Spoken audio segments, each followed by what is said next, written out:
Hello दोस्तों, नमस्कार। मैं राजेंद्र कौर वर्मा आप सभी के साथ में अवेलेबल हूँ। आज फिर एक मांग आई है कि मोटिवेशन के लिए ज़रूर होना चाहिए। 3-4 दिन हो गए लेकिन मोटिवेशन का पार्ट हुआ ही नहीं है और केवल एक्सरसाइज कर रहे हैं और घर जा रहे हैं। तो मैं आपको बता देता हूँ, एक छोटी सी बात है। अचानक आपने बताया तो मैं बता देता हूँ आपको। हम जिनके साथ रहते हैं वो हमारा परिवार है। रियली बताओ, जिसको मैं सबसे ज़्यादा चाहता हूँ या चाहती हूँ, उनका जन्म भी हमारे साथ नहीं हुआ है। हम खेले भी उनके साथ में, शादी होने के बाद उनके साथ रहना चालू किए और आज सबसे प्रिय वही है हमारे लिए। अरे हाँ या ना? सबसे एकदम ज्यादा सही। प्रिय हैं। हम अपनी जान दे सकते हैं उनके लिए, राइट? जिनको हम पहले 22 साल 25 साल तक जानते भी नहीं थे। जानते थे क्या? एकदम नहीं जानते थे। खाना खिलाया किसने? माता ने खिलाया, माँ ने खिलाया। जिसको हम सबसे प्रिय समझते थे उस समय पर कि माँ हमारी सबसे प्रिय, सबसे अच्छा दोस्त है और सबसे ज्यादा रक्षा करने वाली हमारी माँ है और पिता है। पिता पैसा कमा के लाता है, माता उसको कन्वर्ट करके अपना खाना भोजन पेट की भूख मिटाती है। और जो व्यक्ति पेट की भूख मिटाता है वो सबसे जीवन में इम्पोर्टेंट रहता है, सबसे ज्यादा इम्पोर्टेंट। तो लेकिन यही हम समय का परिवर्तन बता रहे हैं कि समय का यही परिवर्तन है कि समय जैसे जैसे चेंज होता चला जाता है वैसे परिस्थितियां चेंज होती चली जाती है। जो सबसे प्रिय व्यक्ति, वो कब उससे आप नाखुश हो जाएंगे ये पता ही नहीं चलेगा। एक समय ऐसा आएगा कि जिसको हम सबसे ज्यादा चाहते हैं उसकी हम शक्ल नहीं देखना चाहते। ऐसी भी समय आता है, ऐसा समय आ जाता है कई बार कि हम उसके बिना रह नहीं सकते। लेकिन अब हम उसका चेहरा नहीं देखना चाहते। अरे होता है लाइफ में ऐसा कई बार, होता है ना? वही उम्र।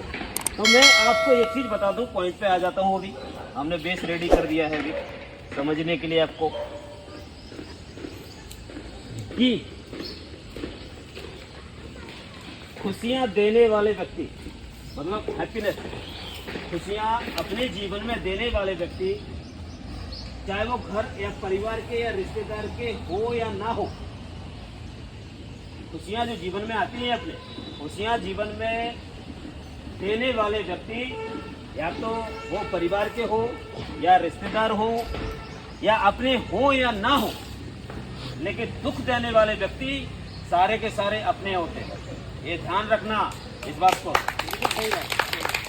जितने भी लाइफ में आपके दुख आएंगे, टेंशन होगा, आपके आंखों से आंसू निकलेंगे, आप दिल से रोएंगे यदि बैठ के, तो वो बहुत खास होंगे। वो कहीं ना कहीं खास रहे होंगे। उन्होंने आपने उनको दिल से चाहा होगा, दिल से प्यार किया होगा, दिल से उनको अपना मानते हैं, तभी आपको दुख होगा। यदि मुझे बता दीजिए,